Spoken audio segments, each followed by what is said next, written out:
اس امت پر احسان ہے رب کا کہ پچھلی قومیں سینکڑوں سال عبادت کریں اور ہم ایک رات عبادت کر لیں. ہمیں ایک بار جناب سبحان اللہ رجب کا روزہ, تو یہ سمجھنا ہے کہ ہمارے لیے ثواب بڑھا دیا گیا ہے بیکاز نسبت آف رسول پاک علیہ الصلوۃ والسلام کے میرے حبیب کے امتی ہیں.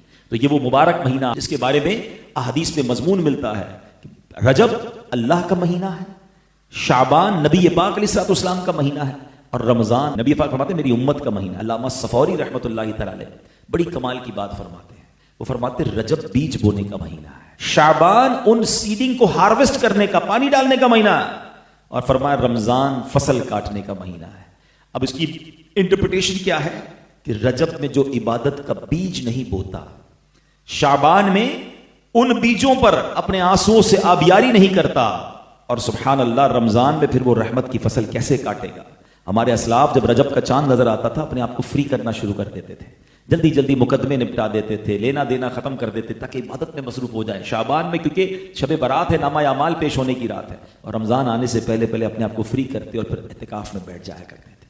مگر ہماری کیا روٹین میں کوئی فرق آتا ہے کہ کوئی رجب آ گیا, یہ واقعی کوئی اسپیشل مہینہ ہے؟ جی ہاں میرے پیارے اسلامی بھائیوں, یہ ویری اسپیشل مہینہ ہے, اور کاش ہمیں یہ بات سمجھ آئے اور ہم رجب کا احترام کریں. سبحان اللہ. یاد رکھیے حدیث پاک ہے, حضرت ابو امامہ رضی اللہ عنہ حدیث کے راوی ہیں کہ 5 راتیں ایسی ہیں جس میں دعا رد نہیں کی جاتی. There are 5 sacred nights.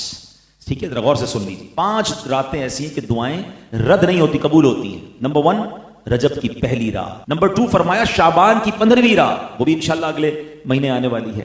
پھر فرمایا شب جمعہ. یہ دیکھیں کچھ راتیں سال میں ایک بار آتی ہیں, اور اللہ کی رحمت سے ہر ہفتے ایک رات ہے. جمعرات اور جمعے کے درمیان کی جو رات ہے شب جمعہ جس کو کہتے ہیں, یہ رات بھی قبولیت دعا کی رات ہے. 4 فرمایا عید الفطر کی چاند رات, اور 5واں فرمایا عید الاضحیٰ کی رات, یعنی جس دن صبح عید الاضحیٰ ہو اس سے پہلے کی رات بھی. یہ خاص دعاؤں کی 5 راتیں ہیں. اللہ ہمیں ان راتوں پر خوب عمل کرنے کی توفیق عطا فرمائے. تو رجب میں جتنا ہو سکے آپ روزے رکھیں, اس میں ذکر و درود کریں. اچھا اس میں ایک اور بڑی نیکی کرنی ہے, کوشش کیجیے گا, ضرور کیجیے گا. اور حضرت سیدنا عبداللہ بن زبیر رضی اللہ عنہ سے روایت ہے کہ ماہ رجب میں جو کسی مسلمان کی پریشانی دور کرے, اللہ عز و جل اس کو جنت میں ایک ایسا محل عطا فرمائے گا جو حد نظر تک, یعنی جدھر تک آئی سائٹ جاتی ہے اتنا وسیع ہوگا, اتنا بڑا ہوگا. تم رجب کا اکرام کرو, اللہ عز و جل 1000 کرامتوں کے ساتھ تمہارا اکرام فرمائے گا. تو رجب کی عزت کرنی ہے, اور اس مہینے میں کوشش کر کے کسی ایک کی پریشانی دور کرنی.